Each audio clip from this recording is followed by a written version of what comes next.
especially with the games we play, the music we used to listen to, but also the films we watch, full of blood and gore half of the time, swearing left, right and centre. Have we just been building a generation up to believe that this is acceptable?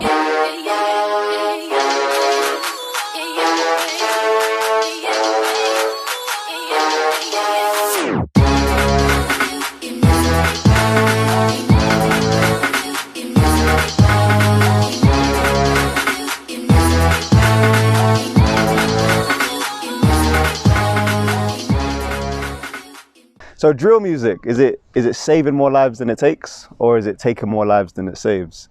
Like, what do we think about it? Go on, stop. I mean, my perspective on it is that with the drill music, it does take a lot of the young people that are on road just off the road and get them into something more productive. That can happen, and it has happened and it's shown to happen. And especially like the older young people who come out of jail and come out and start changing the way they see the world, the way they get money with music and with art. So it can save so many lives where so many repeat offenders. I bet if we was to launch a program and say, all right, cool, for all of the like ex-offenders, we're going to set up a program where we're going to get them into music, get them into drill, get them into something, it would reduce how many people re-offend. But the only problem is within the music, it's just so much violence that is being promoted, and then those who aren't artists could suffer. So it's like one of those where, is there more people dying in the audience and we're just saving the artist, or is there loads of artists that we're saving and perhaps they could have more of an influence? I don't know. When you say like the drill artists will have some sort of public responsibility on what they're actually saying in the music, because the music is quite explicit in terms of act of violence that they're doing, and where they're endorsing that, some young heads might go out and start to like, act upon that as well. Yeah. So you have to look at that consequence as well, because I don't understand it in that sense, because I'm one of the older heads, so it's a bit more difficult for me to grasp the concept of drill music. But I understand where you're going at, where you're saying that it can be used in a productive way. But how different is it to grime though? Remember when grime started? When grime started, it was just a whole bunch of hoopla, like it was a whole bunch of, I'll crack your skull, leave you offed up in the wheelchair, and you put that put that music on in the car with your mum. Mum's not happy, but you put that music in the car now with me, I'm not happy. We're just older. So is it, you know what I mean? Is it timing or is it experience? I think the unique thing about grime was it was our generation. So like we lived it as we grew up. And I think it's almost like personality. You always think that something you do in your generation is better than what the previous generation did. That's just a natural thing in evolution. So with the whole drill situation, there's a lot of similarities to grime. You have to say that. But at the same time, you know, you also have to look at the many positive aspects of it too as well. It's definitely endorsing something that could be seen as violent, physical, harmful.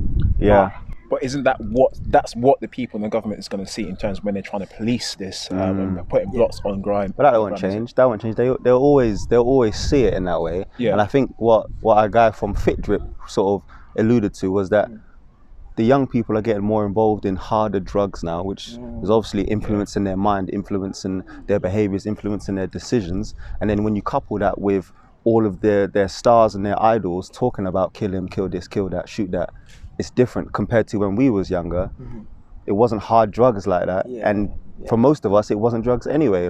So when we was listening to it, we didn't have it from both sides, where it's drugs and then it's also outside people that we looked up to as well. So, but I feel like it's a whole media kind of a media swing in one sense. Like how we've been leading up to this point for 30 years, especially with the games we play, the music we used to listen to, but also the films we watch, full of blood and gore half of the time, swearing left, right and centre. Have we just been building a generation up to believe that this is acceptable?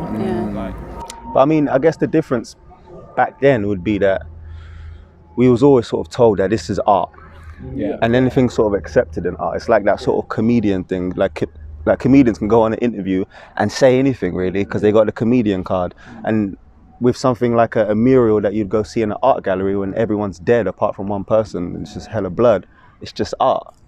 Why isn't it the same thing with drill music? Why do we not see it as just art? Why aren't we educating the young people to say that it's just art, this ain't real, don't go out and do this, this is just a metaphor? But it's not just a metaphor though, it's actually reflecting some people's true reality. Some reflecting society right now. Some know. But some people is putting into practice. Some people are putting into practice, but some aren't. Some aren't. And I guess, I don't know what sort of argument that would play, but I don't know what sort of ratio it would sort of have, how many actually really live in that life that they're rapping about, and how many are just trying to get a sale, trying to get a hit. But either way, it's art. It is music and it is art, and like you say, in movies and everything, it's sort of, I mean, like, I think it's perspective unique, because, and we have to bring up the black issue, because it's predominantly speaking about, you know, impoverished areas, and a lot of black artists are coming out, and historically we've always been slightly behind, a few steps behind in terms of economy, in terms of business. Why do you think that is? I think that's systemic. I think that it's partly of us being enslaved for over 400 years and being kind of kept behind. I think that there's a fear in just believing in ourselves. You know, I think there's an inherent fear that if we do something right, it can be taken away. So a lot of us kind of tend to want to do things that are wrong, so we know no one's going to come and take that. You ain't going to come and want to live like this. I mean, that goes straight into that Krypton Conan song, Band Drill, you know, because the whole storyline is I think it's a 15-year-old, and he's just on road, he's just doing the bad stuff, goes inside, and when he goes inside, gets into some bad stuff as well. And then he comes out, starts writing, gets into music, and then they go and ban Drew, and he goes back to road, gets stabbed. And as he's bleeding out, they ask, who's to blame? Who done this? And they say, whoever banned Drew. So, I mean, just goes back to your point. We want to do good stuff, but then you want to take it away from us. Okay, we'll just stick to the bad stuff. I mean, that's one of the issues that we're dealing with. Just to throw it on top of that, I was just going to say, what's more powerful? Is it banning of the drill and then leaving individuals to figure things out? Because there already aren't many options. No. I think that's a very point, because from this is how I see it. I think the government's making, with the austerity, making so many cutbacks with the youth community as well. You're actually stripping them down and give them nothing. So build yourself up from that. They managed to build them up from that. They're making money from the music, and then you want to take that away. So what are you trying to do? Are you trying to keep them into that box where they cannot escape from that poverty? That's a hard question. I feel like that's unfortunately where we feel we are as people. And that's why in business we tend to fall in entertainment and arts, because it's expressive, because you have to express that pain, joy, happiness, anger. If it sits and it festers, it turns to mental health issues. And I think it's healthier for us to do this that's legitimate and it's a discussion. You create a discussion for it, you know, like, we know there's going to be crime and violence. That's from everywhere. You could look at a bad painting, just like you just said. You could look at a negative painting of death and murder, go out and then think that you can do those things. So it's all about, I think, your perception of how you see things. And and I think a point on that is the government in themselves shouldn't really be looking at it as, okay, let's ban drill, but let's understand where this has now come from, because it's coming from a deeper place. It's not coming from, we just want to talk about knifing up each other left, right and centre. It's coming from a point where, well, that's like we were talking about before, well, you know, in terms of schools, mum's like working 3 jobs, mum's not home, no one's there to look after me. These guys that I'm rapping with, they're not my gang members, they're my brothers. Do you know what I mean? So it's like, you ask someone who's in government, or just anybody who's got some sort of high standing, when was the last time you spoke to one of these kids and really understood what they're going through? 9 times out of 10 they'll tell you, oh, we haven't spoken to them, but we've spoken to an ex-gang member. And that's the thing, an ex-gang member isn't a current gang member. Do you know what I mean? So what he went through, times have changed. Like I see in BBC News, they'll be talking to gang members that were in a gang in 2005. Do you know what I mean? The kids nowadays who are either in gangs or thinking about gangs weren't even born then. Do you know what I mean? The relevance of, like, what they're trying to do is the right thing, but the relevance of it is just off. Because I think of drillers, it might be a phase. Like playing devil's advocate, it might be a phase where, like grime, it does slow down and then reappears later on. But who knows, in 40 years time, the banging tracks might be well music. Do you know what I mean? You never know how music's going to evolve. I think that's a very key point, because I think at the moment where we drill, you have these explicit like roadmen kind of lyrics. I think you will have a few genius kids who actually they're quite smart with how they do with their wordplay that will weed out from them, and those are the ones that are the ones that are going to be making profit. Just like your Leafy B, your Skepta, your JME. Back then, man's was like, they're lyrical genius. So I'm just gonna go out there and say that, they're lyrical genius. Going off that, like, one, we're hoping that happens, and then two, until that happens, how many need to die?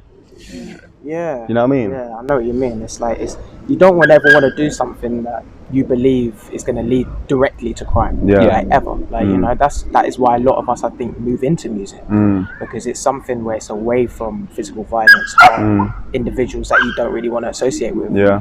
But like you just said, like, it's a hard question. I think that's a very hard question. How many people would have to die? Because that's almost uncontrollable for the mass. Yeah. Individually, you can look at that and say, hey, look, I need to recognize I'm making music.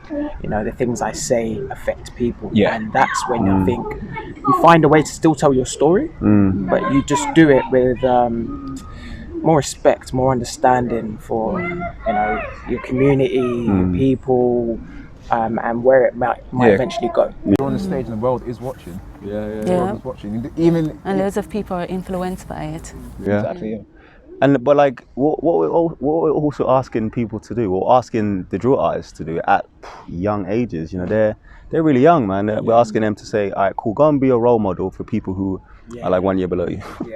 Go and be a role model for actually people who are actually older than you. You know, it's different. Like if we were all drill artists, I know you're young, but if we're all drill artists now, it's a little bit different, where we'd say, all right, cool, we'll take on the mantle. We're way more experienced, and we could more effectively, possibly, I don't know, be more effective role models, or want to be, because I'm sure they probably could if they wanted to be.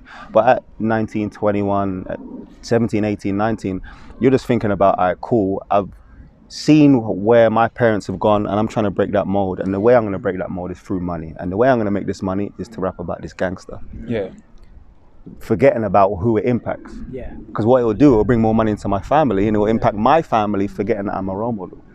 So what would you expect the government, or what would you want the government to do to try and get like a happy medium? So you still have these kids who still can voice their concerns or what they experience in life, and still make money from it, and make their friends make money from it as well, because that's what they're effectively doing. They're making their own bread for their own talents. How would you ask the government to try and work with them to try and create that happy medium? I was going to say we need more community communication, if that makes sense. Getting more, like some of the things that we've lost in terms of youth leadership groups. You know, when you get together as a community and you discuss some of the problems that are going on. Hard to pull out some of those difficult young people to go to those things, though. Very true. You know what I mean? True. Like, I know. But it's not as hard to pull out the people that are doing well.